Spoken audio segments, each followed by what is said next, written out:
ബഹുമാനപ്പെട്ട സയ്യിദ് അവറുകളുടെ നിലപാടിനെക്കുറിച്ച് എന്തെങ്കിലും പറയണമെന്നാണ് നമ്മുടെ ഇതിൻ്റെ സംഘാടകർ ഓർമ്മപ്പെടുത്തിയിട്ടുള്ളത്.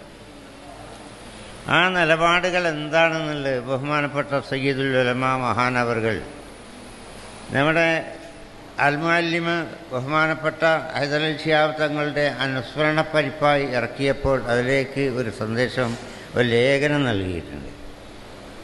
ആ ലേഖനത്തിൽ മഹാനവറുകൾ പറഞ്ഞത് ഞാനിപ്പോൾ ഇന്നിങ്ങനെ എടുത്തു നോക്കിയപ്പോൾ കണ്ടതാ. ഉറച്ച നിലപാടുകളിൽ ഉറച്ചു നിന്ന് ജനങ്ങളെ ചേർത്ത് നിർത്തിയ നേതാവായിരുന്നു മഹാനായ ഹൈദരലി ശിഹാബ് തങ്ങൾ എന്നാണ് മഹാനവറുകൾ ആ ലേഖനത്തിൽ പറഞ്ഞിട്ടുള്ളത്. മുഴുവൻ ഉൾക്കൊള്ളുന്ന മഹത്തായ പദങ്ങളാണ് അത്. നിലപാടുകളിൽ ഉറച്ച ആ ഒരു ശൈലി തങ്ങളവറുകളിൽ നമ്മളൊക്കെ ബന്ധപ്പെട്ടത് മുതൽക്ക് തന്നെ നമുക്കൊക്കെ കാണാൻ കഴിയുന്നുണ്ട്.